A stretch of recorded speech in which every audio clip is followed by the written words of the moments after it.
decades. And we're gathering together this Sunday, November 23rd, 2025, for a special service, which I have titled Phenomenal Woman, That's Me, a line from the great Dr. Maya Angelou's poem, and also to honor the fact that we are just a day away from the beginning of the 16 Days of Activism, a global call to end all forms of violence against women. So we hope that you will find today uplifting and encouraging and inspiring. And as always, it's a blessing and a joy for us to gather together, even, of course, if it is online and not on person this particular Sunday. So welcome, everybody. From my heart to yours, I am, of course, beaming in from the southern tip of this great continent of Africa, all the way across the Atlantic Ocean to you there in the northeastern part of the United States. And a very warm welcome to also two special guests who I will introduce you to later. But normally we start off with an acknowledgement of land, but I thought, given the circumstances, I wanted to invite our dear Arlene to offer what I, and hopefully you also, Arlene, have titled An Acknowledgement of Women. And I thought none better to do that than Arlene. So thank you so much. Thank you for this invitation, Pippa. I want to start with a couple statements about violence against women, and then I'll move into some of the wonderful things women have been doing. In 2023, one of my women's and gender studies graduates was shot to death by a disgruntled suitor. Her name is Eunice Dwumfor. She was a devout Christian woman and the mother of a 6-year-old child. When she graduated in 2017, she gifted me with a journal, and in her dedication to me, she wrote, "We'll meet again. God bless you." And I'm sure we will meet again. And this is the journal she gave me. I'd like to dedicate my small segment to Eunice. Violence against women is an ongoing problem all around the world. Yet, many women fight for their sisters and celebrate the achievements of women of the past and present around the world. Men of goodwill join them. When I was a women's and gender studies professor, many of my students went on to work as advocates for women during and after graduate school. Samaza Ishak, a doctoral candidate, has worked with organizations fighting domestic violence. She also counsels trans people. I am also thinking about the Pakistani woman Malala Yousafzai, who continues to work for girls' education after surviving a Taliban assassination attempt for her activism. Greta Thunberg has been a Swedish climate action warrior since she was a teenager, who sparked the global youth-led climate movement, and she has been maligned for her work by men, including by our current president. Alicia Garza is a lesbian woman who is co-founder of the Black Lives Movement. Tarana Burke founded the Me Too movement in 2006 to support survivors of sexual assault, particularly young women of color. Winona LaDuke is an environmentalist and writer focused on Indigenous land rights and sustainable development. Amanda Gorman is an African-American woman, a poet and activist who uses her platform to advocate for racial justice and female empowerment. At President Biden's inauguration, she presented her poem, "The Hill We Climb." Chimamanda Ngozi Adichie is a renowned feminist Nigerian author advocating for gender equality. Angela Davis is a lesbian who is a leading voice in abolishing the prison industrial complex. Throughout her life, she has worked for racial and gender justice. I cannot leave out Gloria Steinem, a feminist writer and activist, a warrior for women's rights. She said, "A feminist is anyone who recognizes the equality and full humanity of women and men." Ava DuVernay is an educating filmmaker. She made the film Selma. Today, she is the senior director of Girls for Gender Equality in Brooklyn, New York. And Dr. Amani Balour ran an underground clinic in Syria against pressure by men who wanted her to be at home or work in her clinic, but not manage a hospital as she does today. I could go on and on. And we'll hear in Reverend Pippa's service Maya Angelou's powerful poem, Phenomenal Woman, Speak to Female Power. Thank you. I want to dedicate today's service and light the to the chalice, calling us all to a moment of mindfulness, which, Arlene, thank you for leading us so beautifully and powerfully into this moment. I want to dedicate this service to the activism that's going on in these next 16 days. It's not, of course, confined to 16 days, but a reminder that the journey continues and the necessity for that journey also continues. Until all women are free, none of us are free. To all our mothers, grandmothers, sisters, aunts, cousins, daughters, trans women, the generations before us, the generations to come, to our neighbors, our friends, our colleagues, those in our towns, states, nations, on every continent, to those who are suffering visibly or invisibly, to those who have suffered upstream and whose suffering impacts us now, to all the activists, healers, doctors, prayers, teachers, freedom fighters, those who pursue active hope relentlessly, to those who feel that no one is in their corner, I dedicate today's service to you.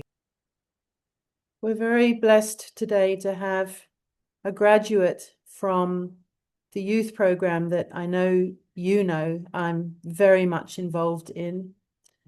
Aidan and I met now 3 years ago, and the moment I met Aidan, I knew that our journey would not end once the program had finished, and indeed that has been the case. Aidan has achieved very much, including being chosen to participate in the junior city council of the of the city of Cape Town, a huge honor. And as you will discover, he's also himself an activist working on behalf of his community and the protection of women and children and young people in his immediate area, which unfortunately is riddled with gang violence and, of course, GBV. And Aidan and I, and also Marie, were on an interfaith walk. We walked at the foot of Table Mountain. There is an incredible forest called the Newlands Forest. And we did a very mindful walk together. And both of them shared so deeply from their hearts that I approached them both afterwards and said, please, would you come and join me today to share what you shared so powerfully there on the side of the mountain? So I'm very, very happy that both of them said yes. And as you listen to Aidan, please bear in mind that Aidan has only just graduated from high school. He has great desires and visions for how he wants to be in service to his community and his city, nation, and world. And I want to hand over to you, Aidan, to share what you shared with us so powerfully there last weekend on the side of the mountain. Thank you for your time, Aidan. Thank you very much, Pippa. Um, First of all, it's a major honor for me to have this opportunity to speak about this important topic, a topic that, is somewhat in some parts of the world not being heard. So once again, thank you very much for the opportunity, and good morning to everyone else over there in America. So yes, I am Aidan Alice. I see myself as an activist against violence in the world, particularly in my community on the Cape Flats in South Africa and Cape Town. I have worked with little children and young people in my community fighting violence, working with my ward councillors and ensuring that our people in our communities are safe and know the effects of violence, particularly the children. So, but getting more into the gender-based violence topic, wow, it is a topic that hurts.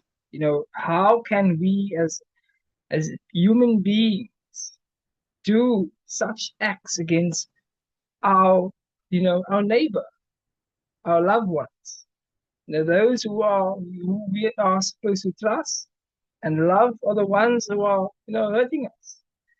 So I just wanted to share with you some of the stats of gender-based violence in South Africa. Currently in South Africa, it was recorded between January and March of this year, 2025. Over 13,000 South African women between, January and March in South Africa uh, were has been a victim of gender-based violence, and over 10,000 rape offences, and the rest all being sexual assault offences. Rapes in South Africa has increased by 19.9% in the KZN, KwaZulu-Natal, one of our provinces. And just last year, 2024, a Human Science Research Council found that 33% of women in South Africa, which is just over 7 million, have experienced physical violence during their lifetime. These stats they are so painful to hear, that GBV, gender-based violence, is increasing. But not just here in South Africa. It is now becoming less of a GBV issue and more of a human issue. It's an issue that we need to deal with immediately. And we see gender-based violence in India, Afghanistan, Syria, Somalia, Saudi Arabia, South Africa, Democratic Republic of Congo, Pakistan, and majority of the poorer, lower developed communities and countries. But now it is also moving to your more developed economies. And these are questions we need to ask. Why is the spread of gender-based violence? Why is it spreading? What is making it? Why is it growing? So these are all questions that I'm sure we are asking, and questions we want to find the answers to. But do we really know the answers to those questions? I don't think so. But like I said, this is becoming a human issue, and we need to also understand and realize that women's rights are human's rights, and we also need to be very mindful that as males, that there is inequality taking place. Women are being neglected, and they are being, not seen as a human being. And that can be the only explanation for the rise in the stats of GBV, not just here in South Africa, but also across the entire world. We as human beings need to realize that it is our responsibility to make this world a better place. Not my friends, not my family members, but it is my responsibility. I need to be the change I want to see in the world. So whether that goes for a 10-year-old, goes for a 20-year-old, goes for a 30-year-old, I need to be the change I want to see in the world. And how do we eradicate GBV? Unity. Unity by us working together, collective efforts to make that change, to be the change, right? So it is also very important that we understand that, like I said earlier, gender-based violence is a topic that is being put under the mat, if I should say so. Some people do not want to talk about it. Others don't want to talk about it for personal reasons. But this is a topic that we need to speak about. More and more people need to be aware of this topic.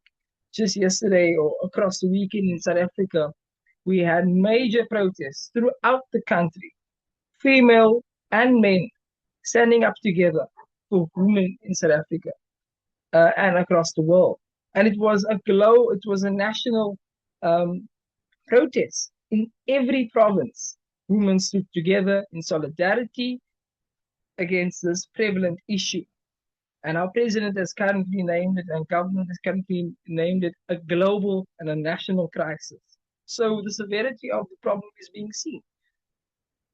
So again, so how can we change, or how can we have an impact in this gender-based violence? How can we find certain ways to eradicate it?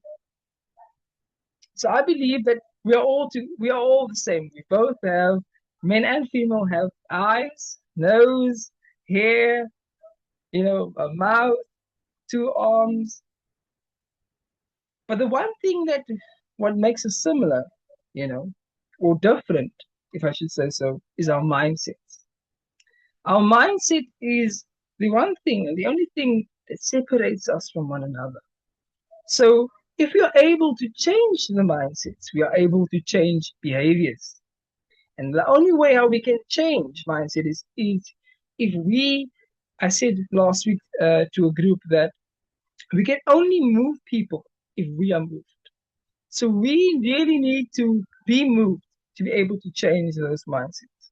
Then another solution that we could possibly use is addressing the root causes of violence and also awareness. Awareness is important. So let's break the walls of silence and make it a topic to speak about to your friends and your family members. No one should live in fear. We need to be resistant against gender-based violence. We need to stand up together, both female and males, but collectively as human beings. And we need unity to break the gender-based violence cycle. So I also wanted to encourage everyone that we can do better. As human beings, we must do better, not just for us, but also for those who have lost their lives, those who have felt the pain and suffering of gender-based violence, but more importantly, for those to come, for the future generations, so that they do not have the same, problem that we have currently today. I also have a very important quote that I would love to share with you before I end off. Darkness cannot drive out darkness. Only light can do that. Hate cannot drive out hate. Only love can do that. And how can we do that? By teaching our young boys, by teaching our young men to respect women and to teach as well equality, love, empathy, and compassion. By instilling these values in them from a young age. So I have a task for you guys. A task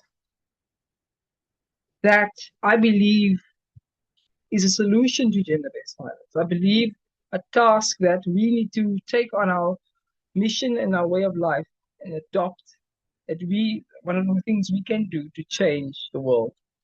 We need to, first of all, break the cycle of violence. Reject it. Do not be a bystander. Report abuses. support survivors, and use your voice. Your voice is very important. Your voice is the light that we are speaking about. The future depends on what we do today, as Mahatma Gandhi said. So again, before I leave, I would love to remind you of the quote I just mentioned earlier on. And you should allow me to say it one more time. Darkness cannot drive out darkness. Only light can do that. Hate cannot drive out hate. Only love can do that. Thank you very much.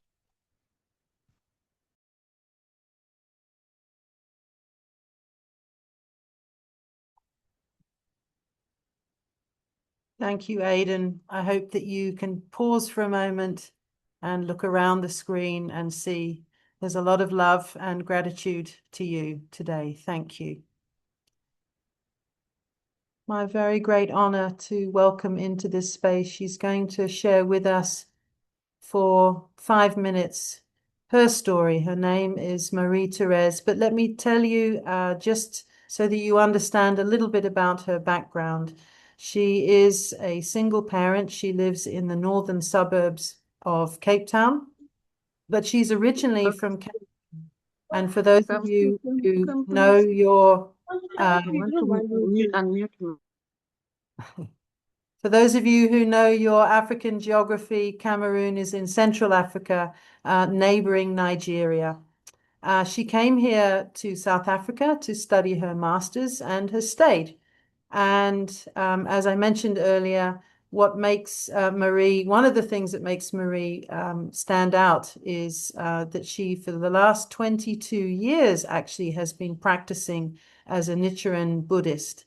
And my way into Nichiren Buddhism was actually through Suzanne Vega, because Suzanne Vega was a great presence in my life growing up. Loved her music, loved her activism, and was thrilled to find out that she was a Buddhist. So she opened the doorway to that for me. So I've had an intrigue and a connection and a love for this ever since. So Marie, I do want to say welcome to you. Thank you for the preciousness of your time, and for you just to share a little bit about what we shared with each other last weekend there on the mountainside. And look forward to what you want to bring us today. Thank you, Marie. Thank you, Pippa. It's my great honor, and I will start by acknowledging everybody who is in the room, and by chanting Nam-myoho Renge Kyo 3 times, which is our Buddhist meditation. It's a vocal one.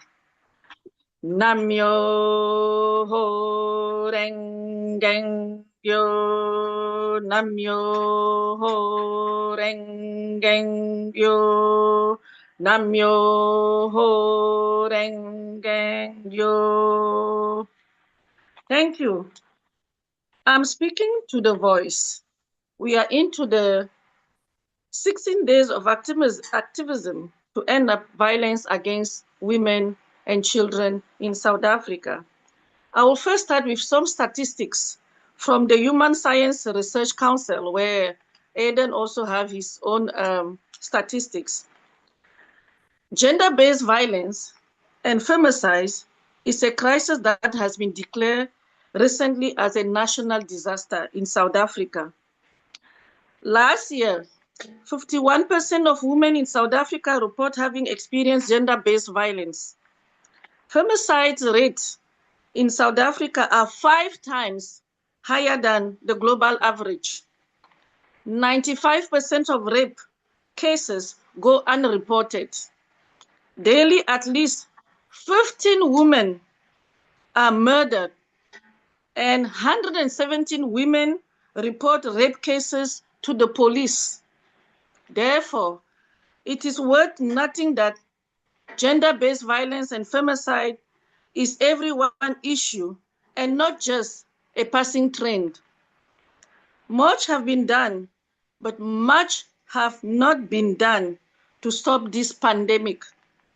The challenge is, how do you stop or how to manage it at a certain extent? What is your opinion? What are your advices of practical solutions? What women should do or not be doing in order to protect themselves? Long overdue that focus to be directed to men, what need to be shifted. In what way does societal influence have men perception of power? How do men view women in South Africa? Are they viewing women as sexual object, financial support, housekeeper, child bearers, slave, etc.?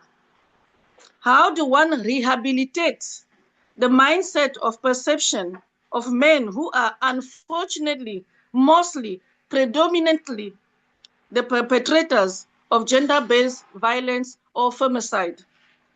Whether cultural influences, whether corrective rape or homophobic rape, social media influences, television influences like violence, copy act, structural violence, which is laid in South Africa. And I have to focus on the word structural violence. Violence is layered in South Africa. Gender-based violence, femicide, is not age restricted, and neither is race restricted. Who are the key stakeholders? Some might say school should be involved. Some might say parents are key stakeholders because it all starts at home. When you are a child, when you are a teenager, and when you become a young adult. Government program should be visible. Churches, faith-based organization, men and boys, ongoing conversation. Women and girls, ongoing conversation. Haha, victims and survivors. Their stories are very horrific, terrifying, and bring us to tears every day, as I'm very concerned.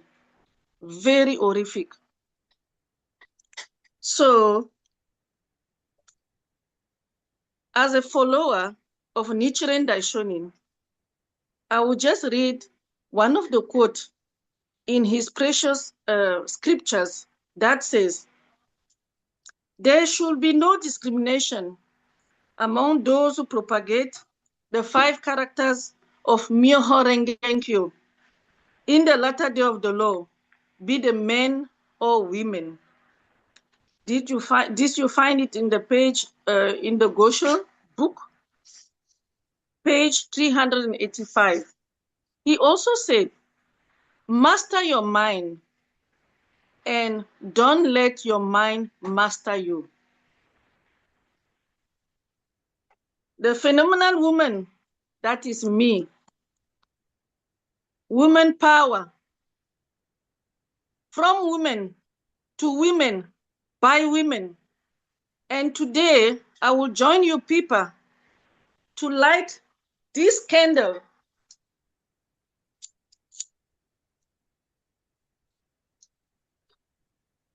for those who have gone brutally murdered by their spouse, other male figures, for those who have survived gender-based violence, for us who are affected directly or indirectly. This is for them. I stand for the voice, and my voice today is to say that enough is enough. Women should take power. We have the power, whether spiritually, physically, we have the power to say no and to stop this violence against us. And I thank everybody in that room to listen to us In South Africa, it went beyond board. As I'm a mother, a daughter, a teenage daughter, I am scared every day not to be part of the statistic. But I'm praying for all the others to join me and fight this pandemic. Thank you so much, Pippa, and thank you to all of you. Thank you, appreciate it.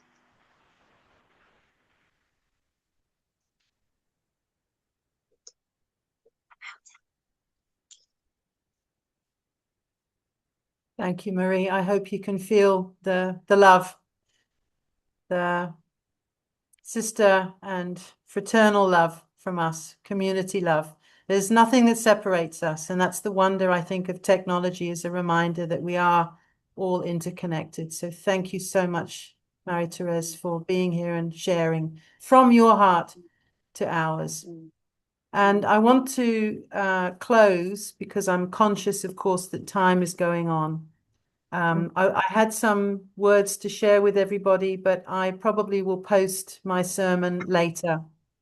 But I do want to finish by saying this, that to echo what I think everybody agrees here today, that transformation does not happen in one moment. It, of course, happens in many small, persistent steps, joined together almost like beads on a prayer rope.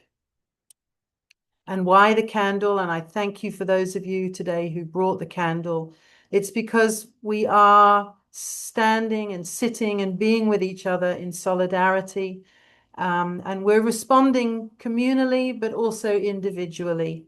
And may the flame that has been kindled here today burn as a light for those who are still in darkness, a beacon for those who are seeking safety, a fire that may warm the weary and awaken the complacent, and a reminder that every person, and according to our UU values and mandates and beliefs, that every person is worthy of a life free from violence, free from fear, free from control. And may the light we carry today guide our steps. May the courage of those who have survived inspire our own. And may compassion continue to move us forward from awareness to action. And may we together continue to build. And I do want to honor this amazing community. Marie-Therese, you don't know them, you haven't met them yet, but they are a constant source of inspiration to me personally, of being activists and being present to so much and wanting to be the light in this darkness. So a deep, deep, deep honor of everyone who makes up our community, and your persistence and your love and your care and your advocacy and your activism. Thank you. And may we continue together to build a world where all genders can live freely, safely, and joyfully. And may you also go in peace and also in power. Thank you. Arlene, I'm indebted to you for so many reasons, but you read my mind because you did mention in your beautiful list the amazing Amanda Gorman, who I think struck a chord so deeply with so many of us and has continued to do so. And I don't know if any of you are aware, but she wrote a beautiful poem called "Won't You Be My Sister?" And I want to close with her words because, and this is important, it's about silence, it's about hearing, it's about seeing. And I do want to confess to you all that I grew up in a household that had gender-based violence, and I was forced into silence, as was my sister and my mother, and I carried around with me shame, and I never spoke about it. And it's taken me years to be able to acknowledge it and admit it and tell people that that was also my case. And it perhaps goes in some measure as to why I feel as committed as I do to truth and justice and restorative justice and freedom for all. So I want to break that bonds of silence by breaking it in my own life. And for that reason, I want to share with you this tiny excerpt of a poem about hearing, about having the confidence to speak, but also being able to hear. And this is what Amanda wrote, and it touched me deeply, and I want to share it with you. Hear me as a woman. Have me as your sister. On purpled battlefield breaking day, so I might say our victory is just beginning. See me as change. Say, I am a movement. That I am the year and I am the era of the woman.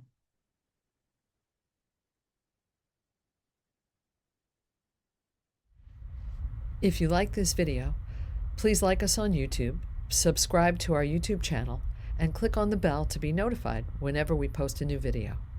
Thank you.